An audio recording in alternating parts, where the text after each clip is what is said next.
Bismillahirrahmanirrahim. Assalamualaikum warahmatullahi wabarakatuh. Alhamdulillah. Wassalatu wassalamu ala rasulillah wa ala alihi wa sahbihi wa man wala wa ba'du. Faya ibadallah, usi nafsi wa iyyakum bitaqwallahi faqad fazal muttaqun. Fala tamutunna illa wa antum muslimun. Faqala ta'ala, ya ayyuhalladzina amanu taqullaha haqqa tuqatih wa la tamutunna illa wa antum muslimun.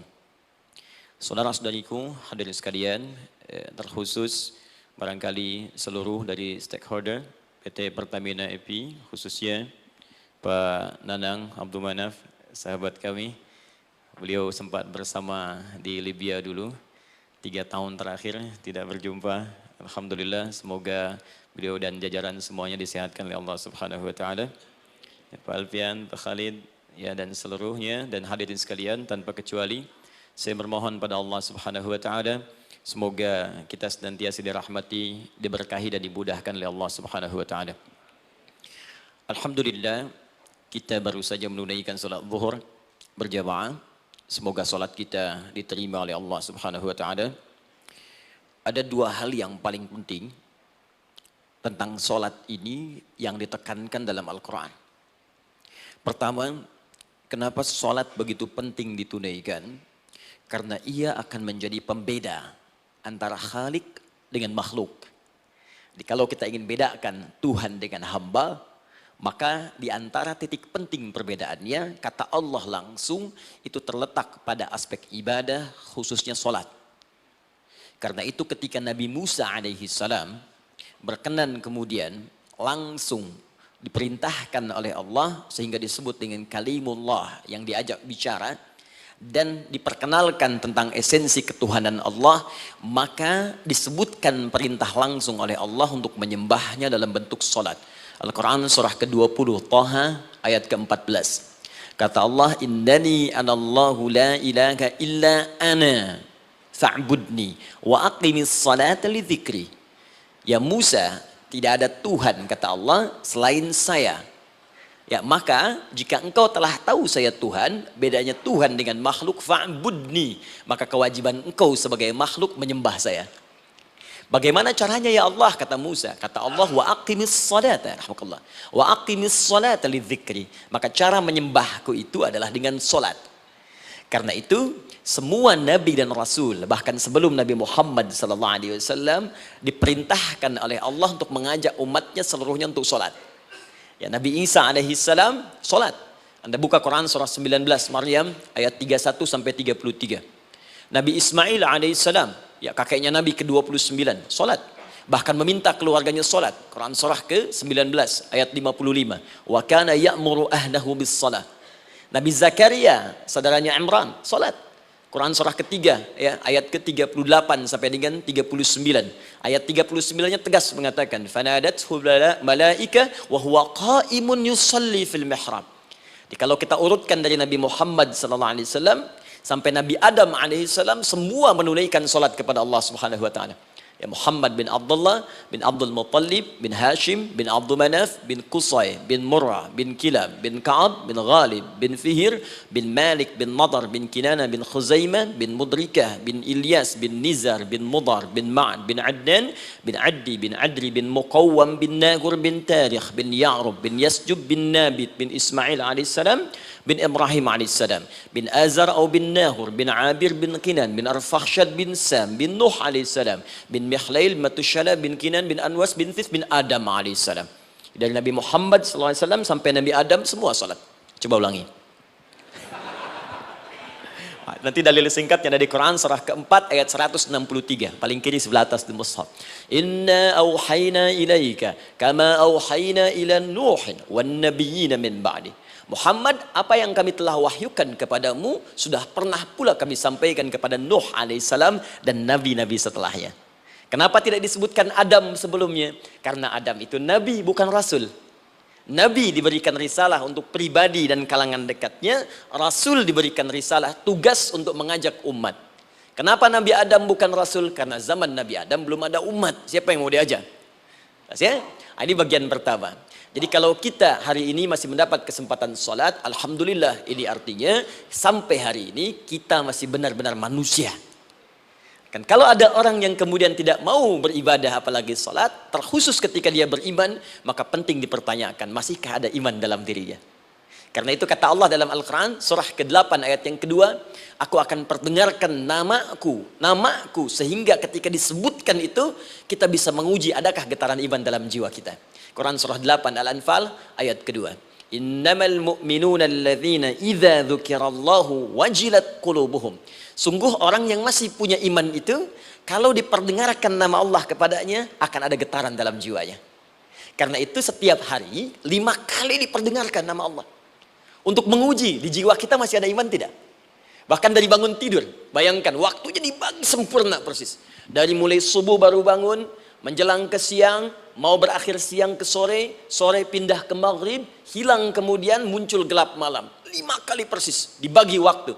Diperdengarkan untuk menguji. Kira-kira setelah subuh siang masih ada nggak iman? Sore masih ada nggak? Ya Allahu Akbar, Allahu Akbar. Karena itu kalau iman masih ada melekat di jiwa kita, demi Allah saya katakan, begitu kita mendengar suara azan, pasti hati kita akan mengatakan, Allahu Akbar, Allahu Akbar. Wih, sudah azannya. Pernah begitu? Ya, walaupun mungkin setelah selesai, La ilaha illallah, baru azan, belum qomat. Ya, itu normal, gak apa-apa. Yang penting iman masih ada. Nah, ini menunjukkan ada getaran dalam jiwa. Satu itu. Yang kedua, ini yang jarang dimanfaatkan teman-teman. Jadi seringkali sholat dimaknai pada ibadah formal bagian pertama saja. Adapun yang keduanya, ini yang jarang digali. Padahal sekali saja dalam sehari, itu 5 kali Allah menunggu kita. Ternyata sholat itu satu-satunya wasilah ibadah yang disebutkan dalam Al-Quran untuk langsung memohonkan semua kebutuhan yang kita rasakan. Bahkan sebelum kita diminta sholat, itu kalimat pertamanya bukan ibadahnya. Kata Allah, kau punya masalah apa? Sedang butuh apa? Sedang punya problem apa? Buka Quran surah kedua Al-Baqarah ayat ke-45 sampai 46. Paling kanan pertengahan di usad. Wasta'inu bis-sabri was-salah. Perhatikan kalimatnya, indah sekali. Ya Allah menempatkan sholatnya bagian kedua. Kata Allah, wasta'inu, hei hambaku, jika kalian punya persoalan dalam kehidupan, maka, perhatikan kalimatnya baik-baik, wasta'inu, mintakan solusinya kepadaku. Jadi kalau sedang punya masalah, bukan bikin status, gak akan selesai. Sedang eksplorasi minyak, gak keluar-keluar, bikin status. Duh, susah sekali yang ngebornya, gak akan selesai. Jalan macet, bikin status. Jakarta macet, ya, gak akan selesai. Ya. Apa yang harus dilakukan kata Allah? Jika Anda beriman kepadaku, yakin denganku, maka wasta'inu, punya persoalan minta kepada Allah. Caranya bagaimana? Satu, bisabri, terima dulu masalah itu, jangan dikeluhkan. Kaidah lain muncul, karena mustahil saya akan titipkan persoalan kalau tidak Anda mampu mengatasinya. Kaidah Quran surah kedua ayat 286, kita hafal ayatnya. La yukallifullahu nafsan illa usaha. Perhatikan kaidahnya. Allah tidak mungkin menguji seorang hamba di luar batas kemampuannya. Jadi kalau kita sedang punya ujian di rumah kah, pekerjaan kah, kehidupan sosial kah, sebesar apapun ujian itu kata Allah, memang karena Anda yang sanggup. Kalau nggak sanggup nggak akan diuji. Di ujian itu berbanding lurus dengan kemampuan. Mustahil seorang hamba diuji di luar batas kemampuannya. Jadi kalau Anda sekarang pun sedang punya masalah sebesar apapun, kata Allah, memang cuma kamu yang sanggup, yang lain tidak. Maka jangan mengeluh. Jangan Anda katakan, ya Allah, why me? Kenapa saya? Kata Allah, why not? Memang kamu yang mampu. Yang lain tidak. Nah, ketika Anda bisa menerima itu dengan sabar, baru datang kalimat kedua. Wassalah. Kemudian datang tunaikan sholat dan mintakan solusi kepadaku lewat sholat. Ya, sedikit ya. Lihat sini. Saya berikan sedikit uraian Al-Quran. Saya boleh menulis sini? Boleh ya? Ibu, maaf, agak jauh. Ibu kelihatan ini? Oh, belum saya tulis, bagaimana bisa kelihatan? Luar biasa. Cuma di Pertamina belum ditulis udah kelihatan. Maaf. Lihat sini. Wasta'inu. Baik, ya. Saya ingin sedikit sekali. Ini redaksi Quran itu indah sekali diksinya. Wasta'inu. Lihat sini. Kata Allah, jika Anda punya persoalan dalam hidup, maka mintakan solusi. Terima dulu masalahnya dengan sabar, karena kita dipercaya oleh Allah. Gini, cara memahaminya. Allah aja percaya dengan kita. Masa kita nggak percaya diri? Allah yakin dengan kita, kita mampu. Masa kita nggak yakin? Terima dengan sabar. Kemudian wassalah, mintakan solusinya lewat salat. Kata perintahnya dibuka dengan kalimat wasta'inu.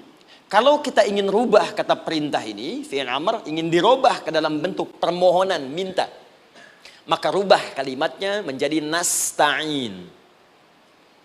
Lihat, nasta'in. Baik. Wasta'inu, kata Allah, kalian punya persoalan, ayo minta solusi padaku. Terus kita pengen minta, ya Allah, kami ingin minta. Maka dalam bahasa Arab, kalau kita ingin merubah kalimat ini ke dalam bentuk permintaan, kita katakan nasta'in. Saya tanya pada Anda, pernah nggak dalam sholat kita mengucapkan kalimat nasta'in? Ada? Masih ingat? Baik, apa kalimatnya? Iyyaka na'budu wa iyyaka nasta'in. Perhatikan, iyyaka na'budu wa iyyaka nasta'in. Iyyaka na'budu, iyyaka, ya Allah, Engkau perintahkan aku untuk ibadah. Maka sekarang aku ibadah, sholat. Hanya kepadamu saja. Kan kata Allah, kamu sholat. Terus kita katakan, iyyaka na'budu. Sekarang kami sholat, ya Allah. Nama lain sholat itu ibadah. Kalau kita ibadah, na'budu. Dari mana tahunya nama lain sholat ibadah? Quran surah ke-20 ayat ke-14. Fa'budni wa aqimis sholat li dzikri. Ibadah kepadaku, caranya sholat. Maka saat sholat kita katakan, iyyaka na'budu. Ya Allah, Engkau perintahkan aku untuk ibadah. Sekarang aku ibadah. Wa iyyaka nasta'in. Dan sekarang aku sedang punya persoalan, ya Allah. Aku punya masalah. Aku punya problem. Dan aku yakin hanya Engkau yang pasti akan menyelesaikannya. Ketika Anda mengatakan, iyyaka nasta'in, perhatikan hadis qudsinya. Hadisnya qudsi. Ya. Al-Imam Al-Bukhari meriwayatkan, Imam Muslim meriwayatkan, An-Nasai meriwayatkan dari sahabat Abu Hurairah radhiyallahu taala anhu.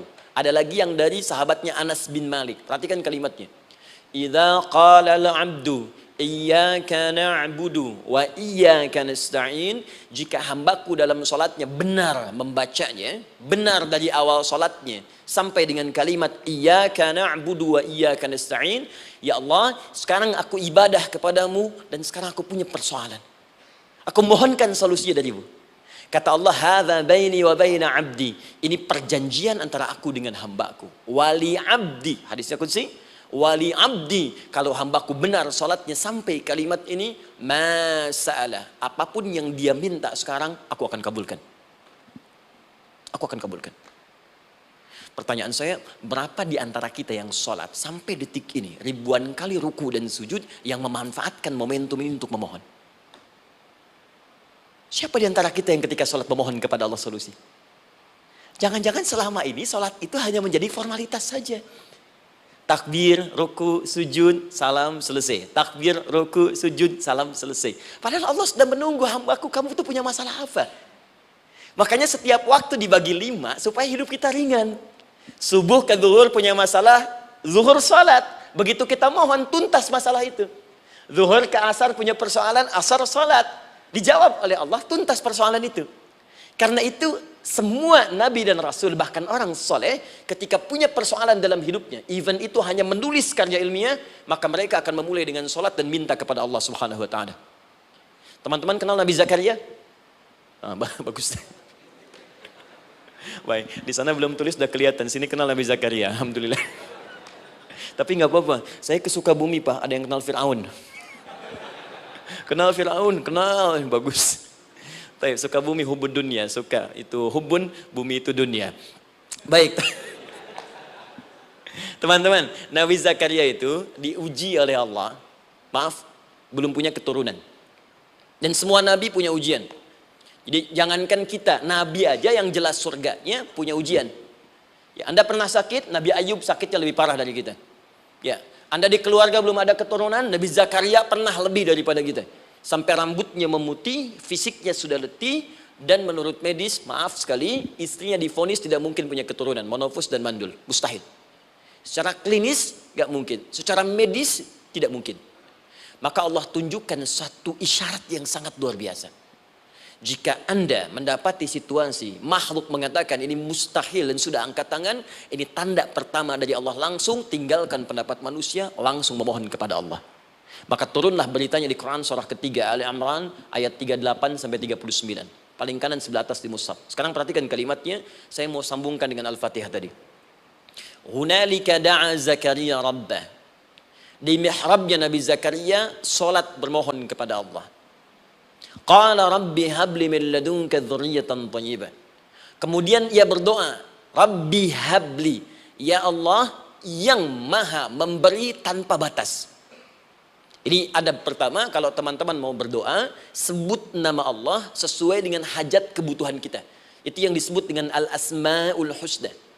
Di Asma'ul Husna itu bukan nama-nama indah yang sekedar dihafal, bukan. Tapi nama yang diberikan oleh Allah sesuai dengan kebutuhan hidup kita. Dalilnya Quran surah ke-17 ayat 110. Ya, paling kanan sebelah atas di mushaf, ke pertengahan.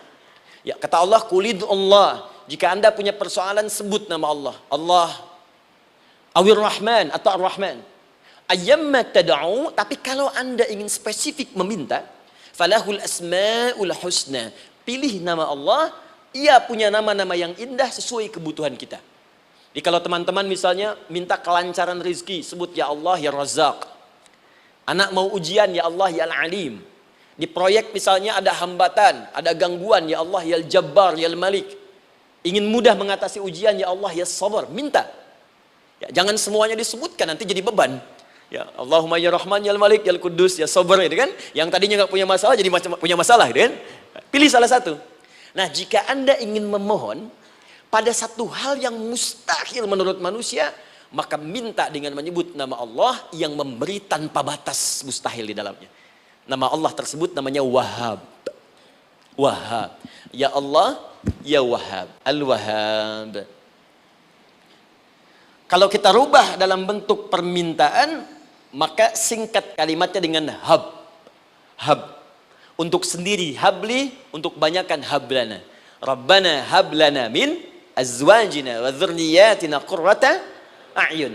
Nabi Zakaria minta karena sendiri yang mengalami situasi itu, maka beliau katakan, Rabbi habli. Ya Allah, habli min ladunka.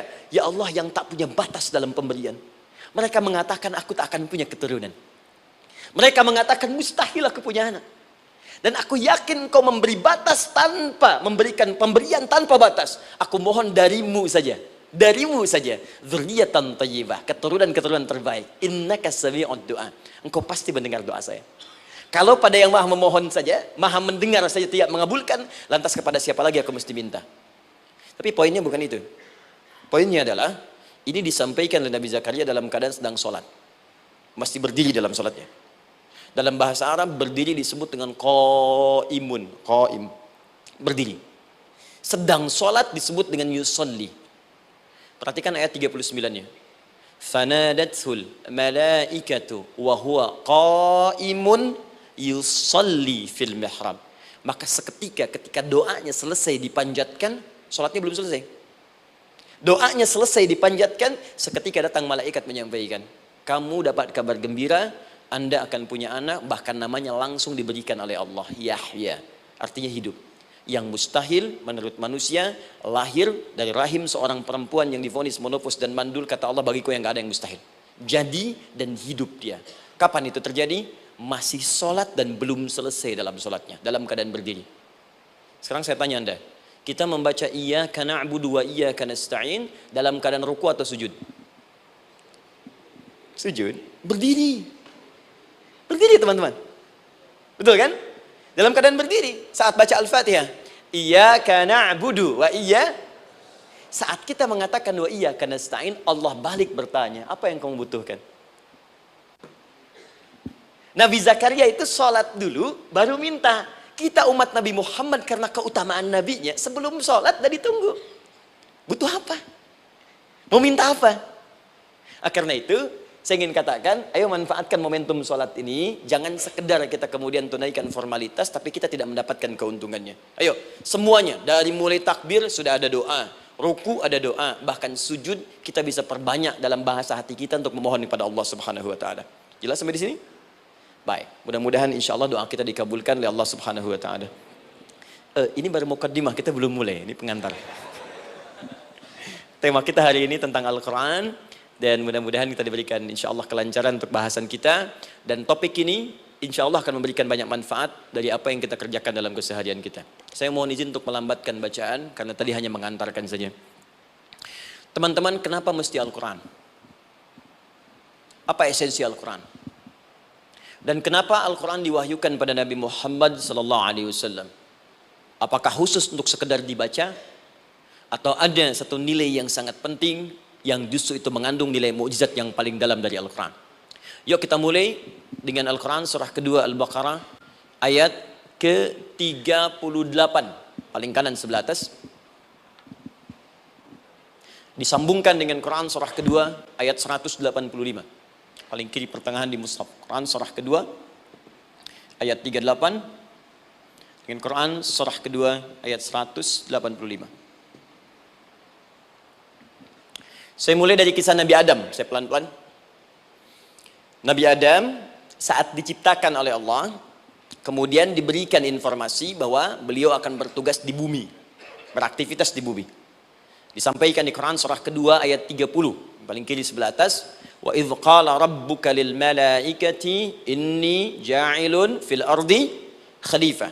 Kata Allah, dan pelajari, ingat ketika kami menyampaikan pada para malaikat, kami akan menugaskan satu makhluk, manusia namanya Adam, di bumi tugasnya. Untuk menjalani hidup di bumi. Nah, secara singkat, setelah Nabi Adam turun ke bumi, di awal masa bersama Sayyidah Hawa, ya alaihi wassalam, maka ternyata bersamaan dengan turunnya Adam dan Hawa ke bumi itu, mereka berdua dibekali petunjuk. Yang dengan petunjuk itu, ini yang dahsyat. Allah jamin semua aktivitas hidupnya, dari mulai yang sederhana sampai yang kompleks, pasti jika diikuti petunjuk ini, dia akan senang menjalaninya dan akan tenang mendapatkan hasilnya.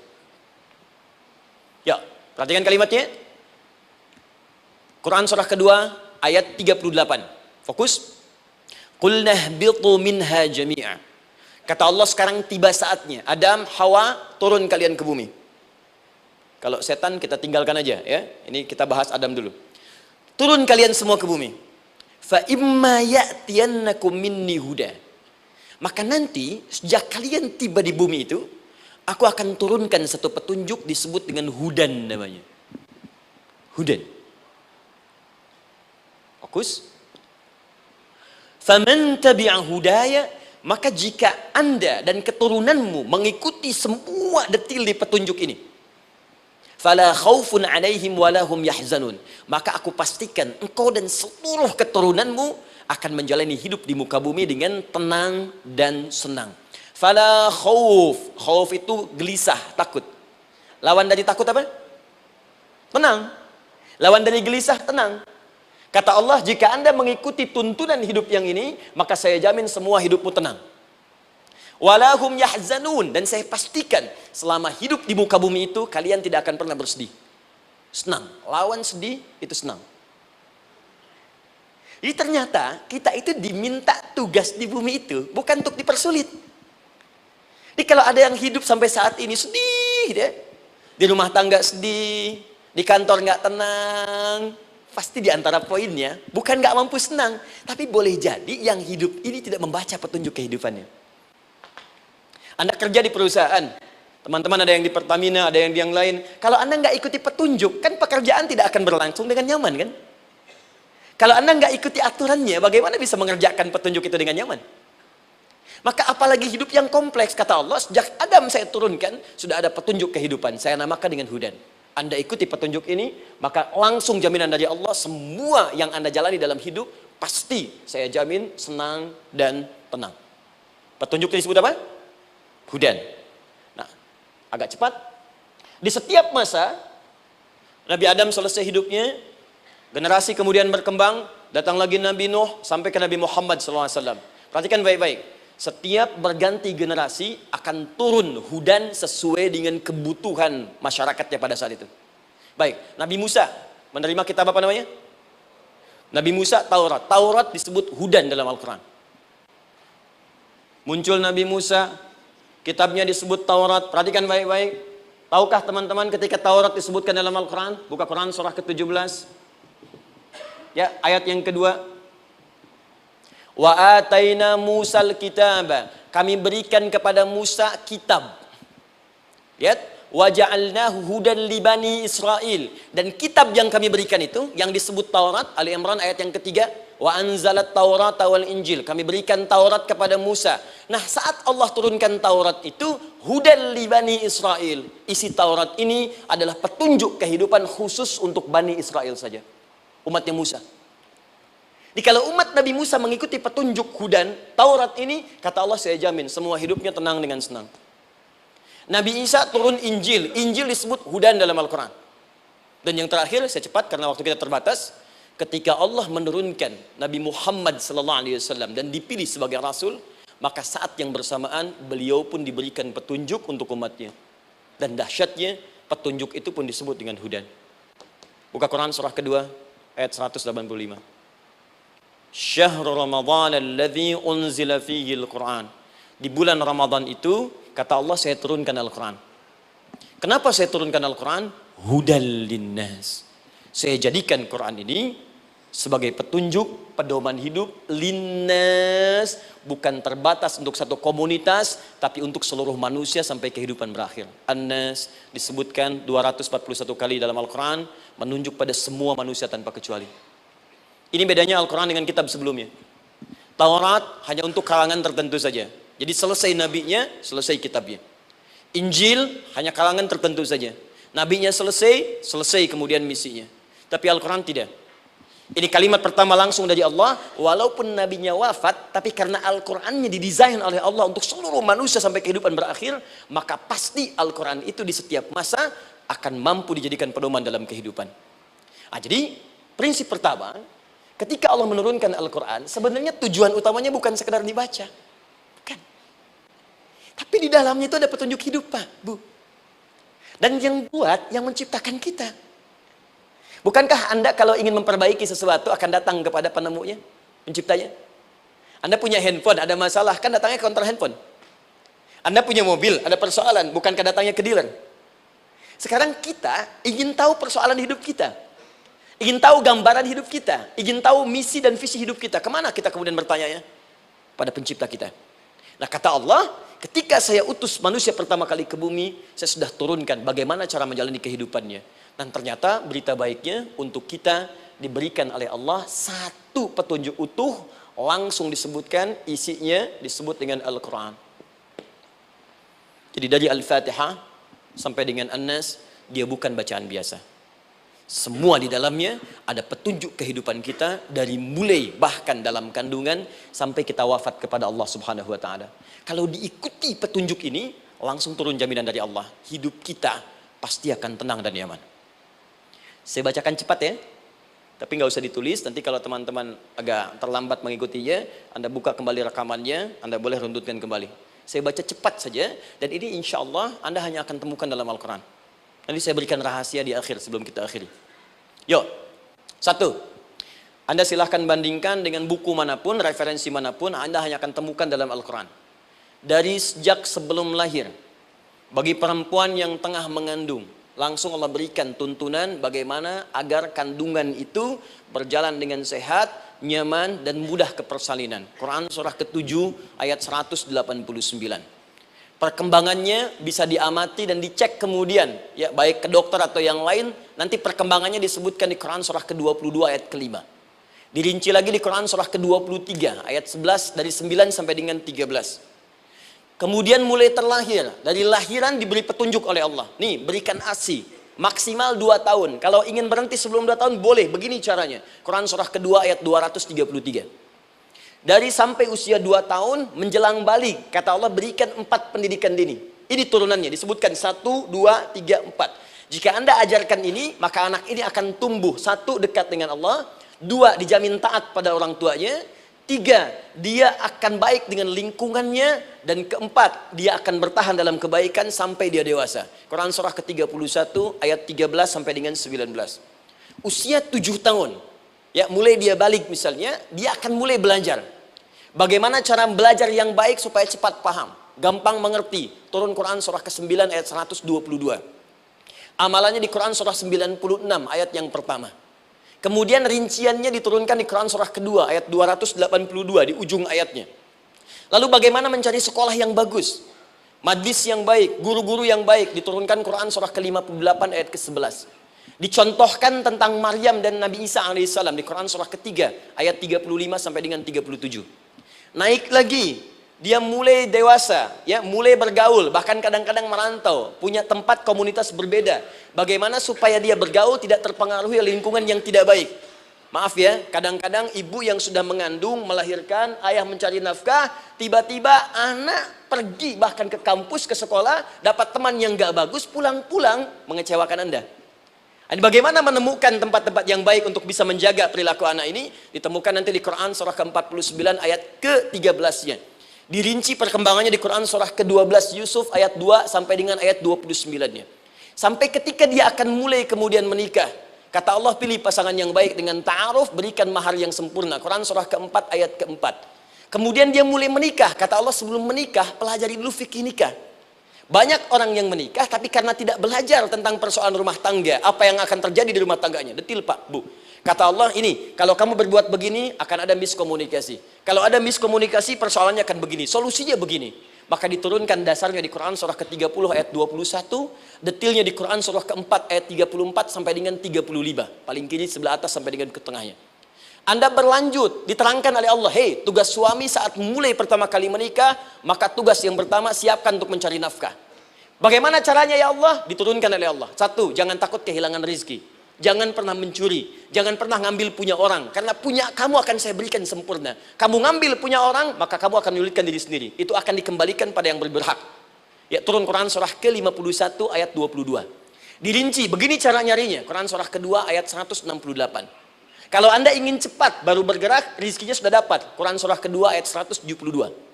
Ada yang dahsyat, dia belum keluar, rizkinya yang mendatangi dia. Jadi nanti di Al-Quran ada 8 jenis rizki. Di antara yang paling hebat, ada yang belum Anda datang, rizkinya sudah menjemput. Ada orang mendatangi rizki, ada rizki mendatangi dia. Contoh, Al-Imam Asy-Syafi'i sedang berdiskusi dengan Imam Malik gurunya. Kata Imam Asy-Syafi'i, Syekh, rizki itu mesti saya cari dulu, baru kita dapat. Kata gurunya, ya Syafi'i, ada rizki yang cukup kita beramal dekat kepada Allah, dia akan datang tanpa kita cari dengan ikhtiar manusia. Kata Syafi'i, mustahil. Kata Quran kan kita kerja dulu baru datang. Kata Imam Malik gurunya, kamu yang belum sampai, kita amalkan ini, rizki datang. Maka berhenti sampai di situ. Imam Syafi'i pamit. Di jalan tiba-tiba beliau mendapati ada panen anggur, Pak, Bu. Terus dipanggil sama yang punya kebun. Ya, pemuda katanya, sini, mau bantu nggak? Kalau kamu bantu, kami berikan anggurnya. Maka beliau bantu panen, petik. Sampai setelah selesai diberikan anggur yang besar-besar, hanum. Senyum, senang beliau. Ternyata senangnya bukan karena dapat anggur. Senangnya karena merasa pendapatnya benar. Kalau saya nggak bantu panen ini, nggak akan dapat saya anggur. Cuma karena saya bantu, saya diberi ini. Maka rasa senangnya inilah dibawa kemudian kepada gurunya, ingin laporan. Tapi perhatikan adabnya. Dia tidak mengatakan, guru, nih saya benar. Kalau saya nggak ikut panen, nggak dapat saya ini. Perhatikan kalimat Asy-Syafi'i. Guru, tadi saya di jalan, dipanggil oleh pemilik kebun, ikut panen anggur. Begitu saya bantu, saya diberikan anggur ini. Beliau tekankan dengan kalimat yang kencang pada kalimat, begitu saya bantu, saya dapat anggur ini. Imam Malik tersenyum mengatakan, Masya Allah Syafi'i, luar biasa. Ini siang begitu panasnya, tadi saya mau keluar ngajar, terfikir di benak saya, Allah, kalau ada anggur yang besar-besar, enak rasanya. Tiba-tiba kamu datang bawa anggur. Di Imam Syafi'i kerja dapat sesuatu, Imam Malik terfikir sesuatu, datang rezeki. Itu ada di Quran surah ke-7, teman-teman, ayat ke-96, paling kanan sebelah atas di mushafnya. Baik, teruskan dulu. Ya, Anda dalam mencari kerja, ingat, kalau Allah yang sampaikan pasti terjadi. Jangan dikira mudah. Kata Allah akan ada persaingan, akan ada kadang-kadang singgungan, akan ada tantangan, maka mulai petakan tantangan apa yang akan Anda lalui saat Anda mulai mencari nafkah itu. Maka turun Quran surah kedua ayat 214, paling kanan sebelah bawah. Am hasibtum an tadkhulul jannata. Hei, apa kamu mudah begitu saja mengira akan sukses dalam pekerjaanmu? Bahkan bisa diartikan surga, ingin masuk surga. Walamma ya'tikum mathalul ladzina khalau min qablikum. Sebelum engkau diuji seperti orang sukses dulu pernah sukses. Lihat mereka. Enggak ada orang sukses yang instan. Cuman balikan telapak tangan dapat, tidak. Kata Allah, lihat orang-orang dulu. Lihat orang-orang hebat dulu, bagaimana mereka bisa kaya, bisa sukses, bisa punya posisi. Masat umul ba'sa, petakan olehmu tantangan apa yang akan dihadapi saat engkau bekerja itu. Satu, kata Allah ba'sun, ada yang ringan. Ya, ba's. Ba'sa, jamak dari kata ba'sun. Dua, dara. Ini sudah menengah, jamak dari kata durun. Tiga, zilzal. Ini yang paling tinggi puncaknya. Jadi kalau Anda sudah mendapatkan ini, yakinlah. Berarti Anda akan mendapatkan posisi yang tinggi. Karena mustahil orang besar diuji dengan ujian yang kecil. Zilzal. Ini bagian ketiga. Ba'sa, ba'sun. Mulai. Kira-kira tantangan-tantangan ringan apa saja yang akan Anda hadapi? Ya, kalau saya contohkan misalnya dengan contoh yang lain singkat. Anda mau ke masjid, ingin konsisten, mulai hijrah, ingin dekat dengan Allah. Tiba-tiba yang tadinya nggak mau ke masjid, mulai ke masjid, diuji dengan hujan. Hujan kecil, rintik-rintik, shower. Begitu hujan, orang Arab mengatakan kalau hujannya bisa lewat tanpa payung pun, orang Arab mengatakan la ba'sa. La ba'sa ini ringan. Orang kita sambungin, labas. Dari bahasa Arab, lewat. Nah, jadi kalau Anda mau berangkat nih, siap bekerja, siap hadapi tantangan. Baru mau lewat hujan kecil, berarti itu tantangan kecil kita lewati. Macet, petakan, cari jalan yang kemudian sempurna, jalan yang kosong, buka Google-nya, buka Waze-nya, buka map-nya, cari. Jadi kalau pada yang kecil aja belum kita lewati, bagaimana mendapatkan yang besar? Anda mau ke masjid, dikasih hujan kecil, mau berangkat gak jadi. Papa, kenapa gak jadi? Hujan mah, kan ada payung, takut riak.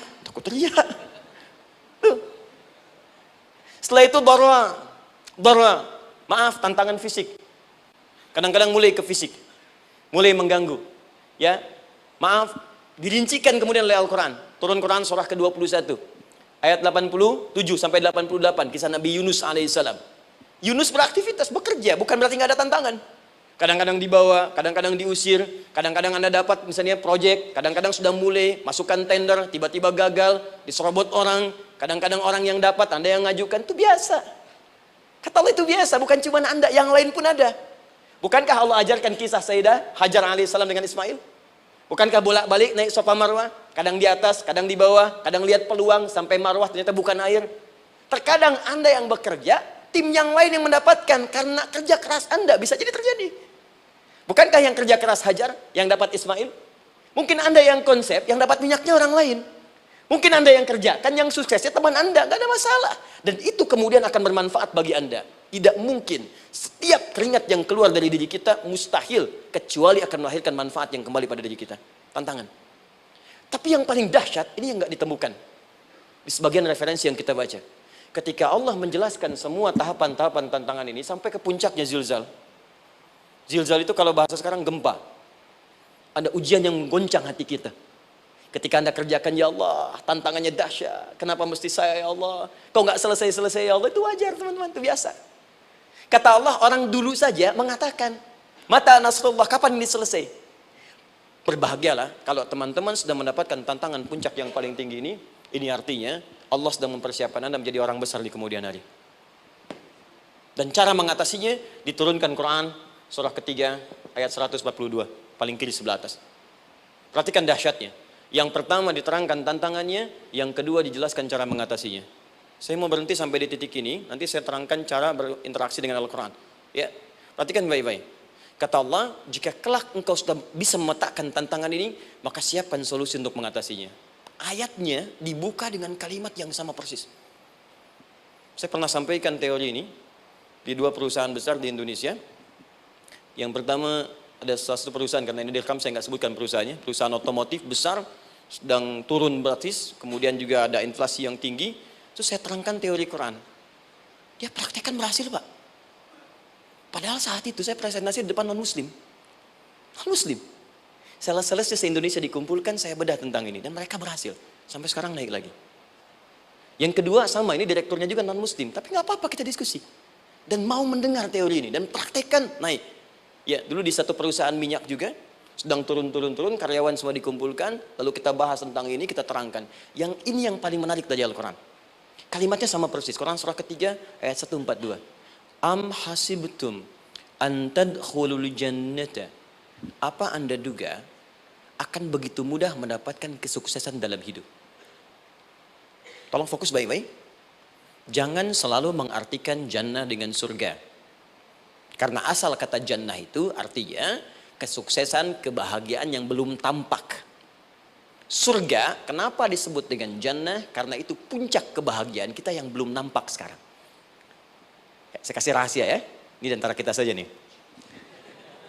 Kalau ada kata jim dengan nun di depannya, itu pasti tidak nampak, tersembunyi. Apapun tambahannya. Ya, misal, jin kenapa disebut dengan jin? Karena memang ketika diciptakan, dia tidak tampak, tersembunyi. Lawannya ins, karena itu kita disebut ins, karena saat lahir kita tampak. 18 kali disebutkan dalam Al-Quran. Ya ma'syaral jinni wal ins, wa ma khalaqtul jinna wal ins. Jadi jin disebut jin karena memang fitrahnya tersembunyi, gak nampak. Jadi kalau ada jin melakukan penampakan, itu jin sedang kena masalah. Sedang keluar dari fitrah. Sama dengan manusia, harusnya tampak. Jadi kalau ada manusia yang senang sembunyi-sembunyi, dia sama dengan, bukan saya yang bilang, sedang punya masalah. Ke kantor, sembunyi-sembunyi, hati-hati Pak Alfian tuh. Biasa ada pintu depan, masuk pintu belakang. Suami di rumah, buka WA, sembunyi-sembunyi. Bu, hati-hati tuh. Pulang lewat pintu belakang, berarti sedang punya persoalan dalam hidup. Setiap ada jim dengan nun, pasti tersembunyi. Ibu punya janin. Rahim, dalam rahim ada janin. Kenapa disebut dengan janin? Jim, nun, ya, nun. Karena sosok itu belum nampak dalam pandangan kita. Nanti kalau sudah lahir, baru tampak. Jannah, kenapa disebut jannah? Karena belum tampak dalam pandangan kita. Nanti kelihatan. Karena itu dalam Al-Quran, kata jannah itu tidak dikhususkan dengan surga. Tidak dikhususkan dengan surga. Kadang-kadang menunjuk aspek kesuksesan yang belum tampak. Anda mau ngubur minyak, minyaknya belum tampak. Belum kelihatan. Anda mau kerja, ya hasilnya kan belum tampak, baru ikhtiar sekarang. Karena itu orang Arab disebut kaya, kalau mereka mendapatkan kebun yang tak tampak sebelumnya. Kebun anggur, bukan kurma, kalau kurma banyak. Kebun anggur, ada apel, ada jeruk, sampingnya ada sungai-sungai, disebut dengan jannah. Ya, kalau punya unta, nggak kaya di Arab, biasa. Karena yang kelihatan padang pasir, unta, hitam, merah, biasa. Tapi kalau sudah punya kebun anggur, yang sulit di padang pasir ada kebun, itu baru disebut kaya. Karena itu orang Arab kadang mengartikan jannah dengan aspek kesuksesan yang belum tampak. Diartikan dengan kebun anggur, kebun apel, dan macam-macamnya. Perhatikan. Am hasibtum an tadkhulul jannah. Apa Anda duga ingin sukses itu begitu mudah? Sukses jadi tidak. Walamma ya'lamillahu alladhina jahadu minkum wa ya'lamas sabirin. Perhatikan baik-baik. Sebelum Allah memastikan pada diri Anda, terdapat dua hal yang paling utama untuk mengatasi tantangan tadi. Satu, jahadu. Kesungguhan. Serius. Jadi kalau mau sukses, mesti serius. Kerja serius. Cintai pekerjaan Anda. Ya, belajar anak-anak serius. Pastikan belajar dengan serius. Jangan cuma anak-anak duduk paling belakang, nggak pernah nanya, kadang ngantuk, pulang. Ujian, besoknya mau ujian, baru belajar. Ya, sistem SKS, sistem kebut. Ya kadang-kadang sejam Bu, Pak. Saya pernah ada orang di luar ngadu waktu di Libya, Ustadz gimana ini orang Indonesia? Kenapa? Saya belajar 3 bulan, besok mau ujian. Teman antum orang Indonesia pinjam catatan saya, baru semalam. Dia dapat 8, saya 7,5. Saya bilang, Anda belum tahu sistem SKS itu. Baik, ya. Tapi itu bukan solusi, begitu ujian selesai, ilmu lupa. Itu poinnya. Jadi kalau hanya sekedar ilmu dipakai untuk ujian, pada prakteknya nggak akan terpakai. Ini banyak anak sekolah sekarang hanya belajar untuk ujian saja. Padahal kalau dipraktekkan, kadang kaitan dengan agama tinggi Bu, Pak. Fisika itu dengan agama itu tinggi. Gaya F1 sama dengan F2, gaya gerak sama dengan gaya dorong. Gaya sedikit, maka keluarnya sedikit. Pukul kencang, bunyinya kencang. Imannya kalau kuat, amalan jadi banyak. Iman sedikit, amal pun sedikit. F berbanding lurus dengan P, hukum Pascal. Gaya berbanding lurus dengan tekanan. Masuk bab akhlak. Makin banyak gaya, makin banyak tertekan. Nah itulah. Gaji 5 juta, gaya 10 juta, kan? Ini serius. Serius, di divisi apapun Anda, saya 3 sepekan lalu lah takziah ke tempatnya yang Habibie, terus diminta tausiah di sana. Dan saya perhatikan beliau termasuk yang paling serius ketika diberikan tugas apapun. Gak pernah diberikan amanah kecuali mencintai pekerjaan itu. Yang Habibie demikian. Ciri orang sukses itu serius. Tapi keseriusan itu, kata Allah petakan jadi 3 bagian lagi. Karena jahadu itu punya 3 turunan kata. 1, keseriusan merencanakan, disebut ijtihad namanya. Punya rencana. Mappingnya apa? Stepnya apa? Oke, Anda ingin kerjakan sebuah proyek, baik, proyeknya berlangsung berapa lama? Target kita apa? Jangka panjangnya, menengahnya, jangka pendeknya. Kemudian apa tantangan yang akan dihadapi di setiap tahapan-tahapannya? Selesaikan. Bahkan saking pentingnya tahap perencanaan ini ditunjukkan oleh Allah langsung lewat sholat. Teman-teman masih ingat sholat pertama yang kita kerjakan setiap hari, sholat apa namanya? Subuh. Apa artinya subuh? Tuh, ini masalahnya. Ini kata Al-Quran sendiri ya, kata Al-Quran sendiri. Nanti akan ditemukan orang yang ibadah tidak paham apa yang dikerjakan dan dilakukan dalam ibadahnya. Contoh sholat. Kata Allah akan ada orang sholat yang saat sholat tidak mengerti apa yang ia baca dan dia lakukan dalam sholatnya. Jujur tanyakan pada diri kita. Sampai detik ini, dari sekian ribuan kali ruku dan sujud, berapa persen bacaan sholat yang kita pahami? Jangan-jangan kita ruku tapi nggak ngerti yang dibaca. Sujud tak paham yang diungkapkan. Bagaimana bisa khusyuk? Mustahil. Maka kembali ke sini, kenapa sholat pertama itu disebut dengan subuh? Teman-teman, ternyata semua nama sholat dari subuh sampai isya, plus bacaan dan gerakan dari takbir sampai salam, itu bukan sekedar gerakan semata. Semua ada artinya, ada maknanya. Dan diajarkan oleh Nabi langsung. Subuh disebut dengan subuh. Ada 2 kata. 1, fajar, Quran surah ke-17 ayat 78. Inna Qur'an al-fajri kana mashhuda. Kedua, subuh di surat At-Takbir. Was subhi idza tanaffas. Kenapa disebut fajar? Fajar itu pancaran positif, pancaran kebaikan. Jadi kalau yang baik disebut fajar. Kalau yang jelek disebut fujur. Fujur ada di Quran surah 91 ayat 7 sampai 8. Wa nafsi wa ma sawwaha fa'alhamaha fujuraha wa taqwaha. Fujur itu rambatan gelombang buruk yang muncul dari nafsu. Ya, ditembuskan ke elemen tubuh kita. Misal gini. Tiba-tiba pengen marah. Ya, di tubuh kita mengatakan melotot, maka ini ada pancaran di hati kita nyambung kemudian ke mata. Ini rambatan dari sini ke mata disebut fujur namanya. Mau ke tangan pukul, masuk ke tangan. Itu rambatannya disebut fujur namanya. Ya. Yang baiknya disebut fajar. Ya, misal saya ingin sholat, tiba-tiba hati mengatakan sudah azan, merambat ke kaki, cepat melangkah. Cepat wudhu. Nah, itu rambatannya disebut fajar namanya. Atau infajar. Ini pasti ada, ya. Fujur nama lainnya nafsu. Disebutkan 115 kali dalam Al-Quran. Takwa, rambatan fajar, sumbernya takwa. Disebutkan 115 kali dalam Al-Quran. Di jiwa kita ada takwa, ada nafsu. Takwa yang dorong malaikat, disebutkan 88 kali dalam Al-Quran. Nafsu yang dorong setan, disebutkan sama 88 kali. Di setiap Anda akan mengerjakan satu hal, pasti akan yang mendorong pada yang baik, akan mencegah dari yang baik itu nafsu. Pasti itu. Pak Alpian mau tanda tangan proyek. Tiba-tiba disodorkan, Pak, ini Pak. Kok begini proyeknya? Perbaiki, karena ada yang nggak beres. Tapi fee-nya lumayan Pak, 1 miliar. Nggak bisa, jiwa takwa mengatakan jangan terima Pak. Bapak mengatakan maaf, ini jari tahiyat, gak akan pernah dipakai maksiat, perbaiki, datang lagi. Ini Pak, kok sama? Fee-nya diperbaiki Pak, 100 miliar. Nafsunya mulai berkata, terima. Takwanya bilang, jangan. Akhirnya beliau katakan, tangan tahiyat gak akan pernah dipakai maksiat. Tapi tunggu, saya istiqoroh dulu.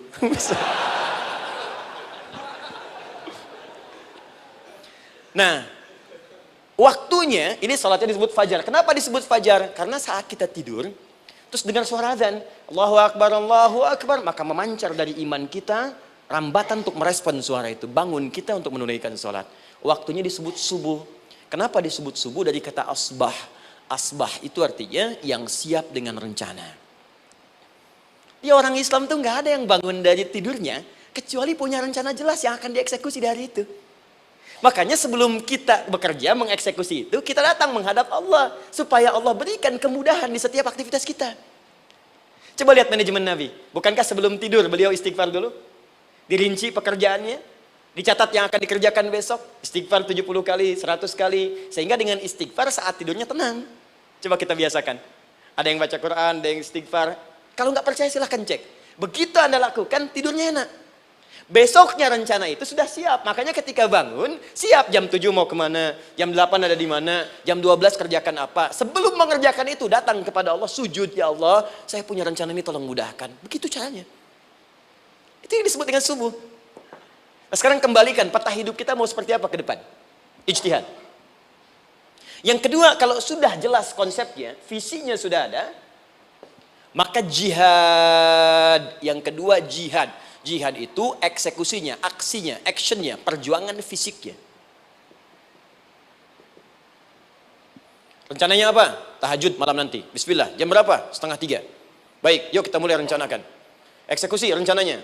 Bagaimana cara kita bangun 2:30? Pasang alarm. Jam berapa alarm dipasang?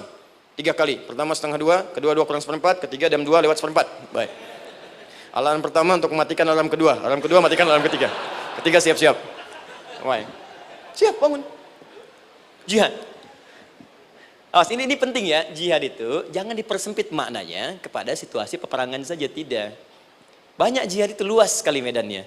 Karena jihad itu perjuangan fisik. Dan maaf sekali, dalam konteks perang pun bukan menyerang orang. Tapi membela diri saat diserang. Di Islam itu bukan agama ekspansi. Cek di sejarah, nggak ada Islam menyerang. Yang ada itu membela diri saat diserang. Atau saat orang lain dizalimi dan kita diminta untuk terlibat, kita membantu. Ini bukan dalam konteks sekarang yang banyak dibincangkan. Tembak orang, bom orang, nyerang orang. Bukan. Itu waktu kejadian bom Tamrin itu pertama, saya di Lampung posisinya. Itu begitu meledak, tuar. Pertanyaan pertama Pak di Majelis Taklim, Ustadz, apakah bom di Jalan Tamrin termasuk jihad fisabilillah? Saya bilang, Pak, sependek pengetahuan saya, jihad fisabilillah itu jihad di jalan Allah, bukan di Jalan Tamrin. Kaidahnya beda. Nah, misal mencari nafkah itu jihad. Cari nafkah jihad. Quran surah keempat ayat 34, paling kiri sebelah atas. Tugas pertama ketika menikah kata Allah, ar-rijalu qawwamuna 'alan nisa. Setiap lelaki itu diminta oleh Allah untuk mengatur bagian rumah tangganya. Jadi pemimpin di rumah tangganya. Ya bima faddalallahu ba'dahum 'ala ba'din, karena diberikan kemampuan untuk memimpin. Di pemimpin itu ada di suami. Dan ciri khas pemimpin, Bu, biasanya ciri khas pemimpin apa, Bu? Bukan tegas, bukan. Ciri khas pemimpin itu tidak mau dipimpin. Makanya kalau ada sesuatu, masukkan lewat usulan, jangan beri saran. Kalau saran susah, itu pemimpin. Baik, tapi yang paling luar biasa kata Allah, perhatikan kalimatnya indah sekali. Wa bima anfaqu min amwalihim. Saya berikan tugas untuk mencari nafkah. Ketika seorang lelaki bertugas mencari nafkah, ingat ya, konteks apapun, kalau perempuan nanti bekerja bukan nafkah poinnya. Bisa hobi, ya, bisa aktivitas, tapi nafkah kalau sudah menikah itu ada pada suami. Perempuan tidak. Kalaupun tidak dilarang perempuan bekerja, tidak. Sayyidah Aisyah mengajar, ada yang para sahabiah jadi perawat, ya, ada yang pengajar. Banyak dulu sahabat Nabi yang perempuan mengajar. Ya, kan ada pelajaran-pelajaran khusus perempuan. Ya, ada bagian perawat, ada dokter. Ini kan yang ngandung perempuan, masa yang periksa laki-laki? Ya, ada bagian perempuan tertentu, itu silahkan bekerja boleh. Tapi nafkah laki-laki. Begitu lelaki meniatkan pekerjaannya karena Allah untuk mencari nafkah, itu setiap langkahnya jihad fisabilillah. Wafat, syahid. Maaf ya, apakah selama Anda bekerja sudah diniatkan ibadah? Jangan-jangan cuma kerja aja. Kalau cuma kerja, apa bedanya Anda dengan yang belum beriman? Anda wafat juga.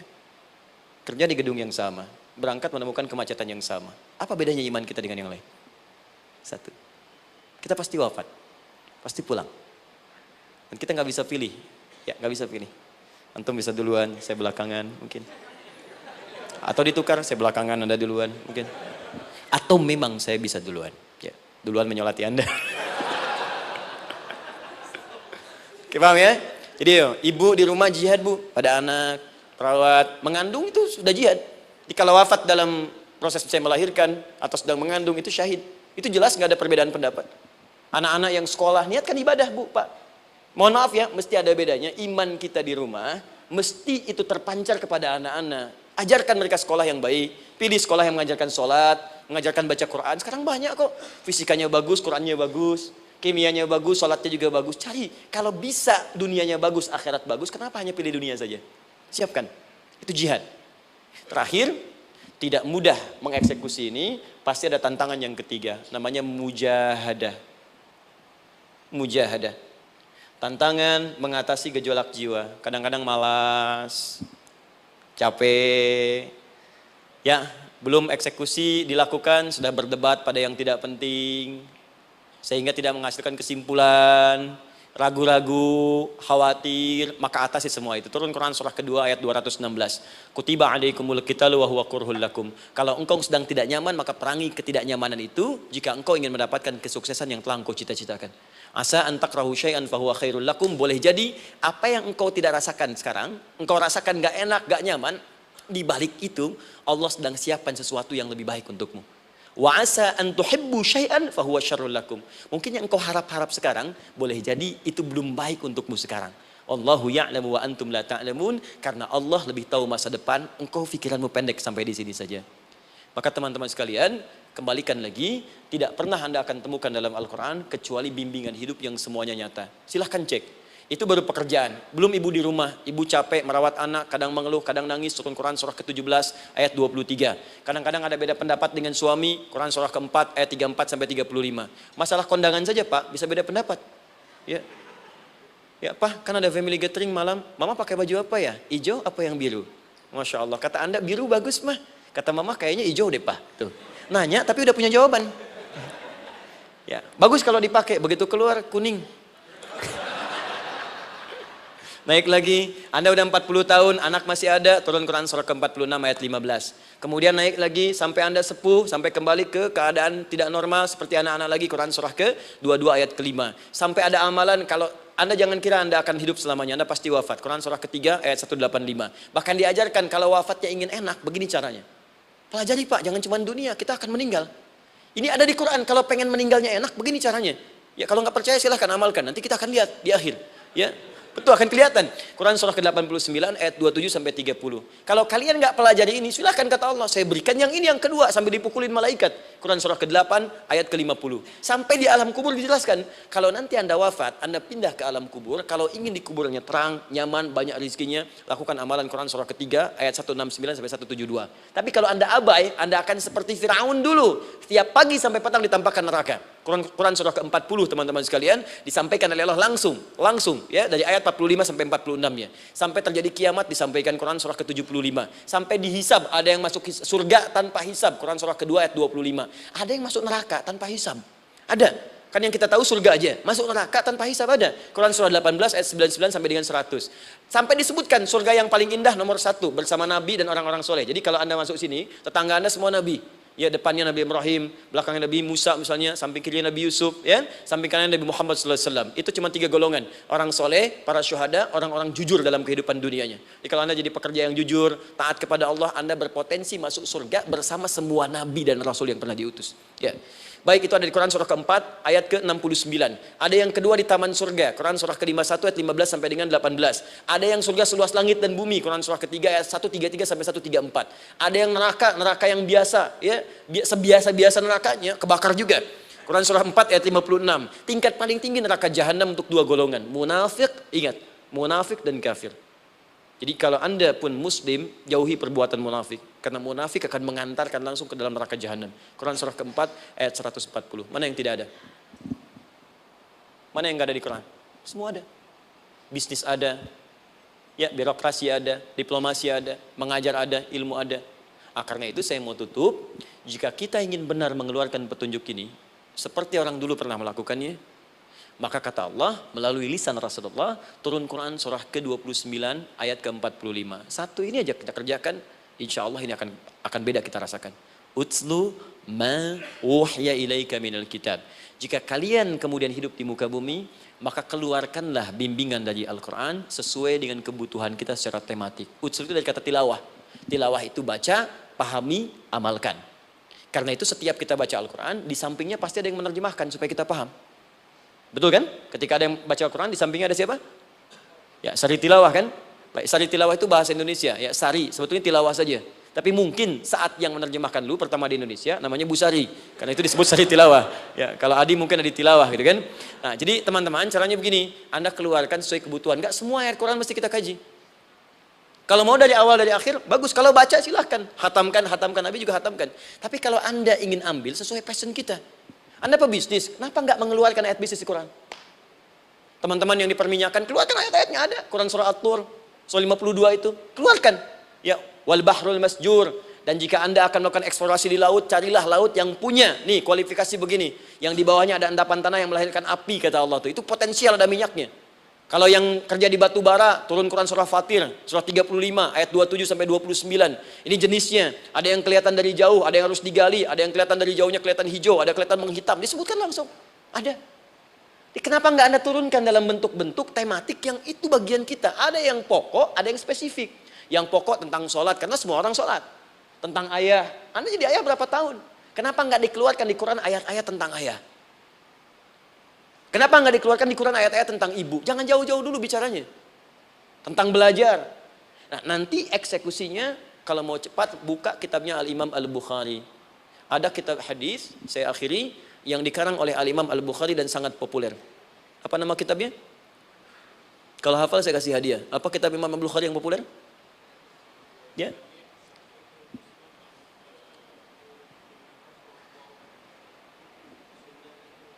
Taib, Anda saya kasih hadiah umrah. Taib. Insyaallah.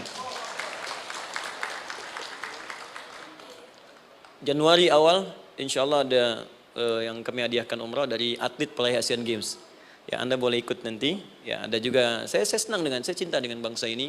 Jadi ada peraih Asian Games medali emas yang kemarin, itu akan kita berangkatkan umrah semua peraih medali emasnya. Nanti gelombang pertamanya bulan Januari. Ya, 2020 nanti sekitar 3 bulan lagi, insyaallah Anda nanti akan mengikuti. Ada juga nanti dari kalangan Polri, ada TNI juga yang akan ikut dan saya sertakan. Baik. Al-Jami As-Sahih Al-Musnad Al-Mukhtasar min umuri Rasulillah sallallahu alaihi wasallam wa sunanihi wa ayyami. Itu namanya. Ayo ulangi.